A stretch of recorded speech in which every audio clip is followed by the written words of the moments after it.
Olá, boa tarde a todos, bem-vindos a mais um bate-papo de mercado semanal. Aqui quem está falando é Luiz Fernando Roxo e a gente está direto pelo canal Direct Invest, conversando com você mais uma vez sobre o que aconteceu na semana, o que aconteceu com os mercados, quais foram os principais índices econômicos que saíram, quais são as notícias da Ásia, da Europa, dos Estados Unidos e tentar entender também um pouquinho o que uma coisa tem a ver com a outra, qual é a relação dessas notícias todas. E o interessante é que semanalmente a gente faz esse bate-papo, vai linkando uma notícia e um evento no outro para entender, para ter um mapa um pouco melhor da economia mundial na cabeça. Eu acho que esse tipo de bate-papo ajuda bastante a gente a situar qual é a sua situação econômica mundial, como é que o Brasil se encaixa nisso, e acredito que isso pode te ajudar bastante no seu processo de decisão de investimento. Então, fique à vontade, faça a pergunta que você quiser, deixe o seu comentário. Se eu falar alguma besteira muito grande, me corrija, por favor. E se você não está assistindo esse programa ao vivo, se você está assistindo o programa gravado, fique à vontade de nos mandar um e-mail. Manda um e-mail para mim, que é roxo, roxo, rocx.com.br, e eu vou responder para você se eu conseguir, se eu souber sobre o assunto, com toda a boa vontade. Eu gosto muito da interação com as pessoas e aprendo muito com as perguntas que eu recebo. Então, a partir de agora eu vou tirar um pouco o meu rosto daqui, vamos olhar um pouquinho o gráfico do Ibovespa aqui de fundo e vamos começar conversando um pouquinho sobre quais são as principais notícias, o que aconteceu no mundo. Um minutinho só, vou mudar uma tela para cá para ter a minha cola aqui. Quais são as principais notícias no mundo e no Brasil. Então, vamos começar com as notícias internacionais. Vamos falar um pouquinho de Europa, depois vamos falar um pouquinho dos Estados Unidos, depois vamos falar um pouquinho de Ásia, que essa semana teve um monte de acontecimentos e notícias interessantes, algumas boas, outras bastante ruins, e vamos tentar tirar alguma conclusão aí desse monte de notícia que vem de todos os lados. Então, na Europa essa semana a gente teve algumas coisas acontecendo. No final da semana passada, começo dessa semana, saiu o desemprego e a inflação na zona do euro. A média de desemprego na zona do euro aumentou, está na faixa quase de 13%. Isso porque tem países que não foram tão afetados assim como a Alemanha e outros países. E a inflação subindo. Esse é o cenário, o tipo de cenário que é o pesadelo dos economistas, macroeconomistas. É um cenário que a gente chama de estagflação, que é quando você tem uma diminuição da economia e ao mesmo tempo você tem um aumento nos preços. Isso numa medida menor está acontecendo no Brasil também. O Brasil está subindo muito pouco, a economia brasileira está aumentando muito pouco e ao mesmo tempo a gente está com uma pressão inflacionária bastante significativa. Um dos motivos dessa inflação na zona do euro é a desvalorização da moeda euro frente ao dólar. Isso faz com que os preços de produtos importados aumente. A Europa tem uma economia aberta, então o impacto ele é direto. A gente tem também inflação de serviços, a gente tem a infraestrutura ficando encarecida. Então a gente tem alguns artigos aí, se você quiser se aprofundar nesse assunto, né, como duas coisas tão antagônicas, que são crescimento econômico de um lado e inflação do outro lado, conseguem as duas ir para o mesmo lado. Pior ainda, as duas para cima, né? O desemprego para cima e a inflação também para cima. Essa é a situação do euro. Obviamente que o euro está numa situação bem melhor do que esteve nos últimos anos. Uma demonstração disso é que as bolsas europeias, por mais que tenham corrigido bastante essa semana, o mundo inteiro teve um drop, teve uma queda de patamar de bolsa, infelizmente essa semana. Então houve uma queda generalizada nos mercados, não seria diferente na Europa, mas a Europa está com os seus preços de ações, os seus índices de bolsa bastante mais altos do que estavam nos últimos 4 anos, mas a situação lá ainda é complicada. No mesmo sentido, saiu essa semana o PIB da Espanha. A Espanha está procurando fazer a sua lição de casa, deu uma flexibilizada no mercado de emprego. Isso é fundamental. Toda a economia que pretende ficar mais dinâmica, pretende se modernizar, precisa flexibilizar suas leis trabalhistas. Isso foi feito na Alemanha, na Espanha. O impacto de curto prazo é um impacto ruim, porque aquele funcionário que você tinha vontade de mandar embora e não tinha mandado ainda por conta de regulamentação, você mandou agora, mas depois também fica muito mais fácil contratar. De qualquer maneira, o PIB da Espanha nesse primeiro trimestre de 2013 caiu 2%. Não é acima da expectativa, mas é em linha com a expectativa, e é uma expectativa ruim, então a notícia é ruim. Uma notícia que eu achei no mínimo irônica, né, e que saiu aí com ares de importância. O jornalista às vezes tem que soltar notícia a qualquer custo, né? É assim, Mário Draghi que acredita que em recuperação na zona do euro, na eurozona. O Mário Draghi, gente, é o presidente do Banco Central Europeu, do Eurogrupo lá e tal. E ele, se nem ele acreditar na recuperação da eurozona, da zona do euro, não tem jeito, né? Então só faltava ele vir a público e dizer assim, olha, nem eu acredito mais e tal. Então é um pouco irônica nesse sentido e muito em linha parecida com as declarações do nosso ministro Manteiga, né? Que também sempre faz as suas bravatas e tudo mais. Muito interessante. De Europa, mais ou menos isso. Vamos falar agora um pouquinho de Estados Unidos, né? Nos Estados Unidos eu acho que a principal notícia é a notícia do desemprego, do pedido de seguros-desempregos aumentando para 354 mil nesta semana. A notícia do começo da semana aumentou em 10 mil, né, bastante acima das expectativas. É o terceiro aumento consecutivo em 4 semanas. Então as notícias nos Estados Unidos, que eram notícias boas, deram uma desanimada.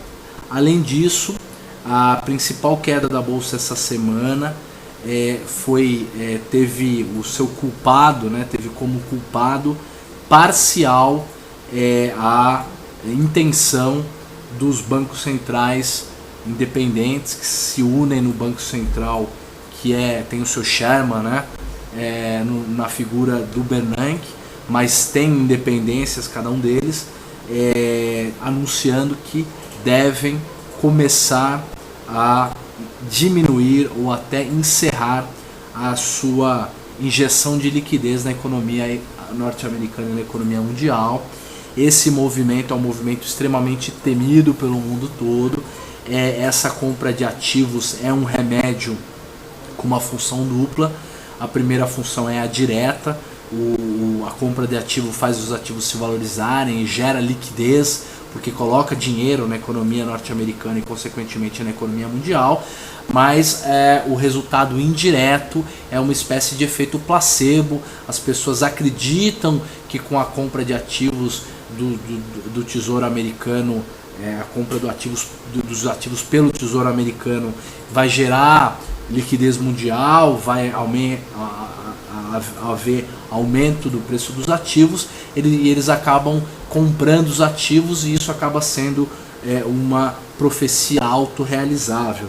Então tem esses dois efeitos na hora que há a notícia, né, ou a declaração, que foi o que aconteceu essa semana, da diminuição, né, do começo da diminuição da compra de ativos.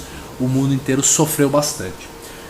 Tem outras notícias americanas, principalmente notícias corporativas, mas eu vou dar mais ênfase a essa notícia mesmo, essas duas notícias, né? O aumento do pedido de desemprego, que é uma notícia ruim, e porque é uma questão de desaceleração da economia, e a outra notícia que é os bancos centrais americanos começando a pensar e a tomar decisões no sentido de diminuir as suas compras de ativos. A outra culpada direta por essa derrocada da semana, por essa queda mais significativa da nossa semana, não só na Bolsa Brasileira, na Bolsa Mundial e principalmente na Bolsa Asiática. A gente viu, por exemplo, bolsas como a China, como a Coreia, desvalorizando de maneira significativa, o Japão principalmente, que ultimamente tem sido meio que o queridinho aí da Ásia. Então, a metade do culpado é o Banco Central americano, que está pensando em parar de comprar ativos, e o outro a gente vai ver agora quando for falar de Ásia. Então, as notícias de Ásia, em ordem de data, né, da mais velha para mais nova, saiu o desemprego no Japão, isso no comecinho da semana, no final da semana passada. É uma notícia boa, é o menor desemprego nos últimos 4 anos e a produção industrial aumentou. Então o que o Japão está fazendo é imprimindo moeda, desvalorizando o ien. Eles vão fazer isso. Eles têm inflação negativa lá, então eles têm desvalorização dos preços. Então, para eles não tem problema nenhum desvalorizar a moeda, o dólar, o euro, o yuan e as outras moedas mundiais se valorizarem frente ao ien, e isso faz com que a sua dívida em moeda estrangeira aumente, mas em ien vai permanecer a mesma, e isso tem dado uma injeção de ânimo muito grande no Japão, e essa notícia do Japão é uma notícia boa. Mas, mesmo com essa notícia boa, a bolsa japonesa essa semana afundou, caiu bastante.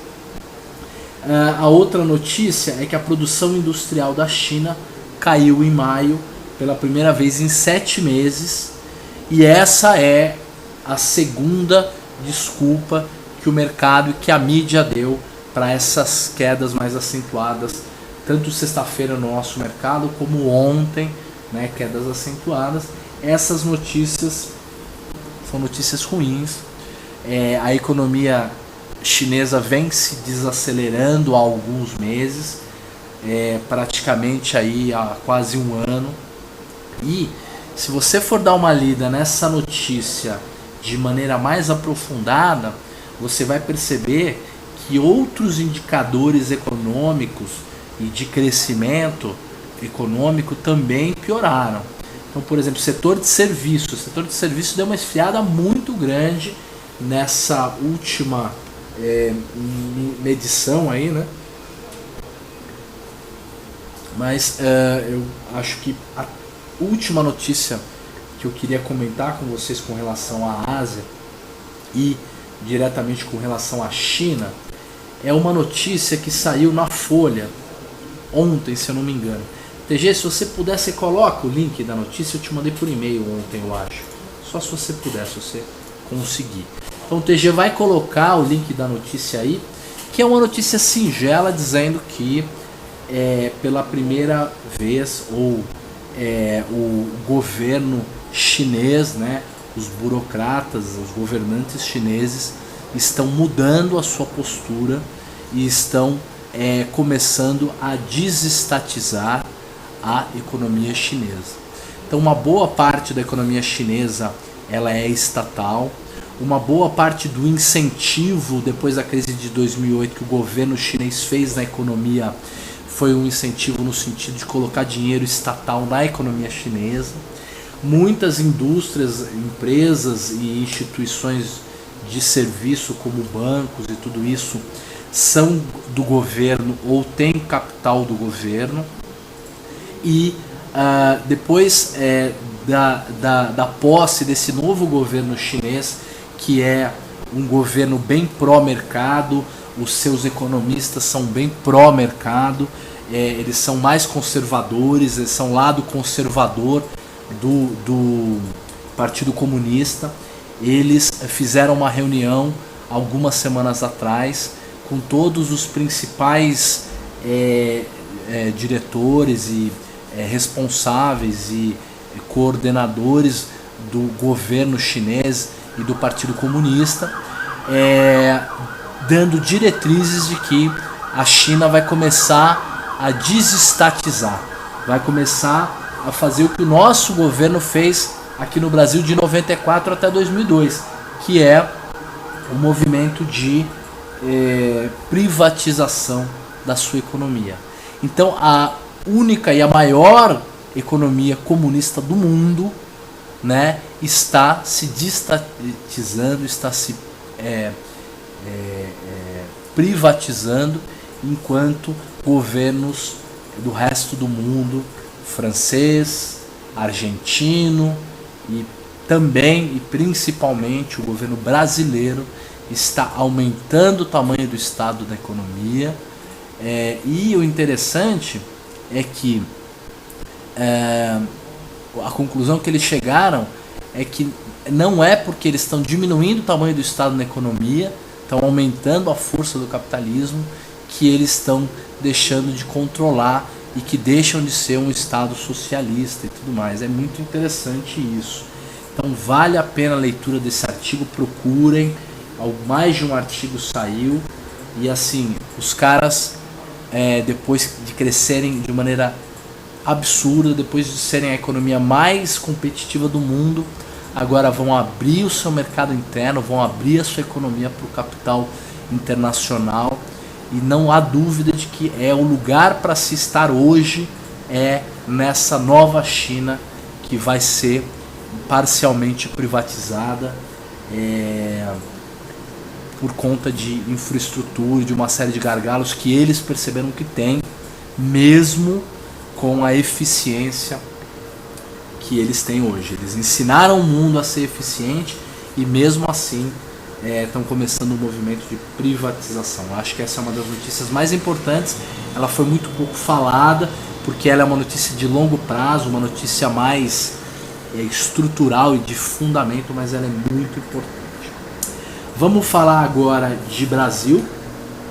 Eu acho que as principais notícias de Brasil, vamos falar primeiro as notícias econômicas, depois vamos falar algumas notícias de mercado.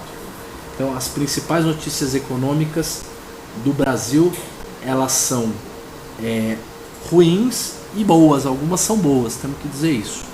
A primeira é, na quarta-feira passada, o Copom, que é o Conselho Monetário de Política Monetária Brasileiro, resolveu aumentar a taxa de juros do Brasil em 0,5% para 8% ao ano. Foi levemente acima da expectativa de mercado, a notícia é boa. A nossa bolsa só caiu na sexta-feira porque o resto do mundo afundou, mas é uma notícia boa, tá? Porque significa que o Tombini ainda tem voz, ainda tem poder no governo e que de alguma maneira há ainda alguma racionalidade lá dentro da cabeça dos direcionadores de política econômica e macroeconômica.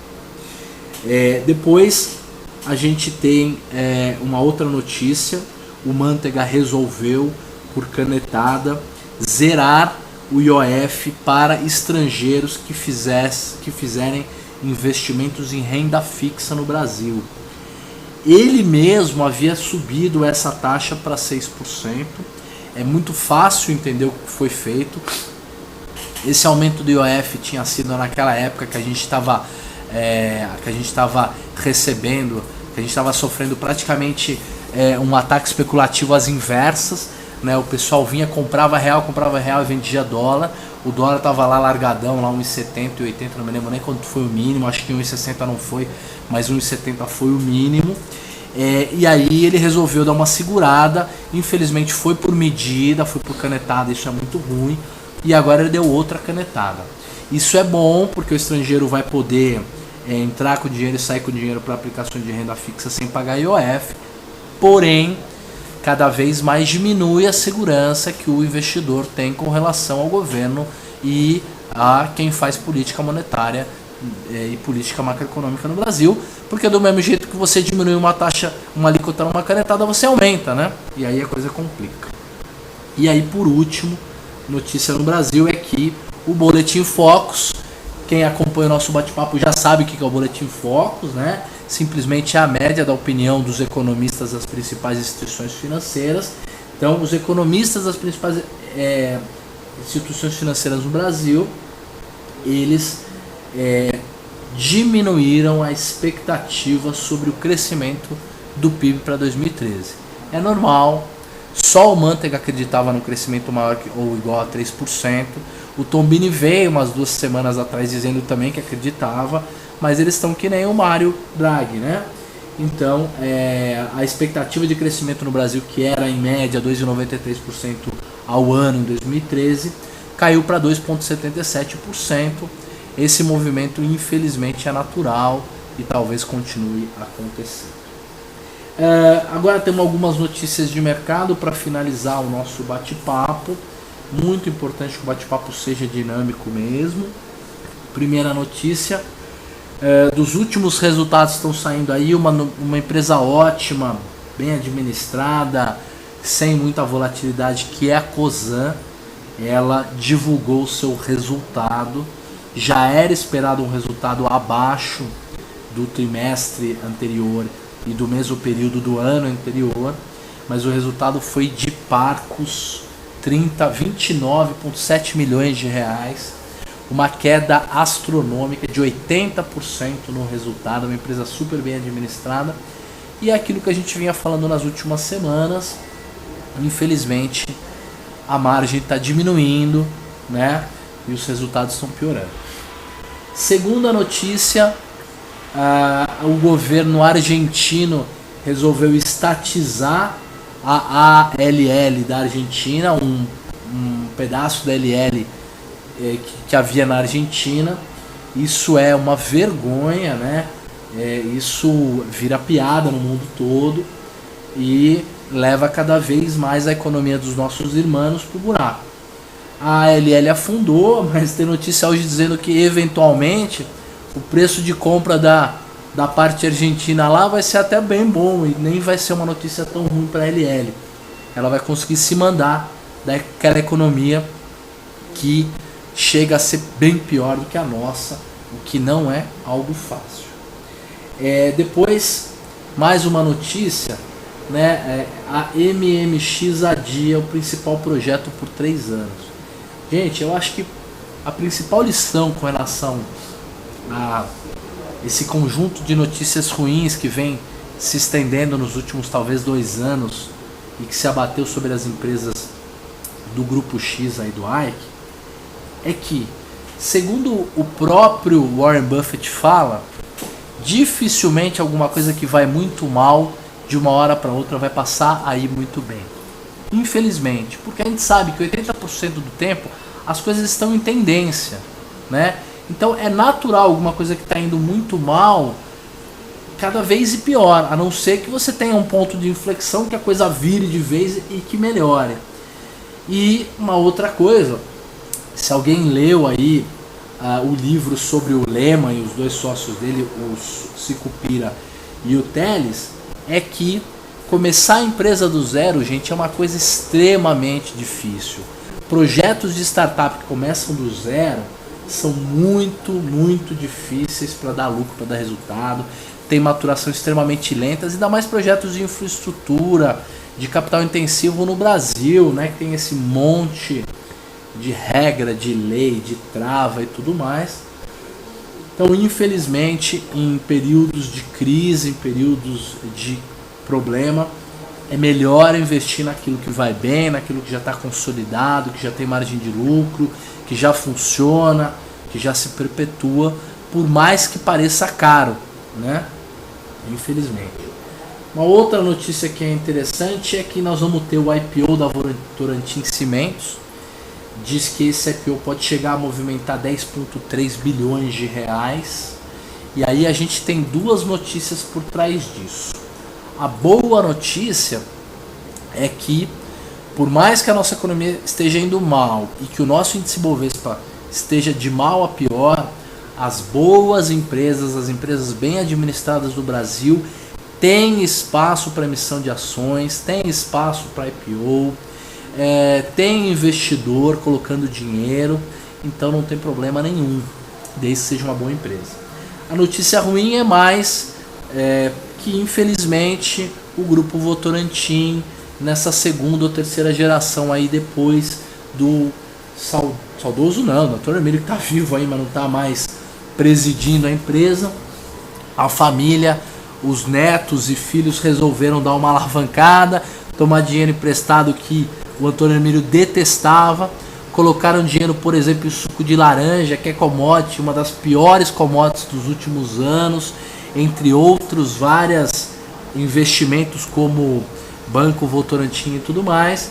Então eles estão numa situação financeira ruim, então estão vendendo uma parte da galinha dos ovos de ouro, que é a empresa de cimento, para investir no resto, para conseguir sanear uma parte aí da situação financeira da empresa. Então veja como é importante o conservadorismo, como esses coroas, esses grandes capitalistas brasileiros e mundiais sabem das coisas, e como algumas vezes o simples funciona bem melhor do que o complexo.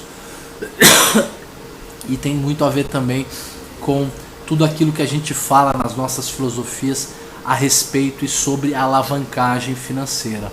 A alavancagem financeira não é para qualquer um, né? A alavancagem financeira é uma coisa complicada. Depois a gente tem um artigo na Exame dizendo que o Itaú, depois de 5 anos, parece que agora vai dar uma decolada. Eles dão lá uma série de motivos. Um dos principais é o aumento da taxa de juros, mas tá um pouco com cara de jabá também. Dei uma lida por conta de vocês, mas eu acho que na diversificação dos portfólios de ações talvez já caiba alguma coisa de banco, de setor financeiro, que alguns meses atrás não cabia. E além disso, a Merrill Lynch, através de um analista importante da Merrill Lynch, soltou um relatório essa semana dando 5 motivos pelo qual vale a pena comprar a Petrobras. E aí eu acho que é um comentário que vale tanto para a Petrobras quanto para a OXX. Talvez o pior das notícias já tenham ocorrido. Me parece que a Graça é uma pessoa bastante competente, conseguiu parcialmente dar uma saneada aonde ela teve condições. Parece que deve sair uma notícia essa semana que o BTG está comprando a operação de petróleo da Petrobras na África, na Nigéria, alguma coisa assim. E aí a Petrobras vai conseguir ter recurso para focar na produção de petróleo lá do pré-sal e tudo mais, que é onde ela tem e teria e tem condições de, né, fazer o seu ponto de flexão, dar a volta por cima e voltar a subir. Então talvez começar a sentir a temperatura da água aí, OGX, Petrobras de maneira bastante tímida, e depois aumentar um pouquinho essas apostas quando a gente tiver um pivôzinho de alta, tiver uma melhora na economia mundial, as coisas começarem a ficar melhor. Mas acho que começar a comprar um pouquinho, talvez 1% do seu portfólio, 2% no máximo do seu portfólio, aos poucos, que é o jeito que funciona. Gente, era mais ou menos isso que a gente tinha para falar para vocês hoje sobre a economia e o mercado. Espero que vocês tenham gostado, que isso tenha sido útil de alguma maneira para vocês. Eu gosto muito e aprendo muito quando eu faço esse programa. Então, espero que todos tenham uma grande sexta-feira, um ótimo final de semana. Daqui 5 minutos a gente começa o nosso programa avançado de opções. Quem for participar, até daqui a pouco. E quem não for, muito obrigado. Tenham todos uma ótima sexta-feira e um final de semana incrível. Lembrando que todo dia tem mercado e que se não deu certo hoje, é só fazer direito que amanhã dá certo. Tá bom? Muito obrigado e até breve.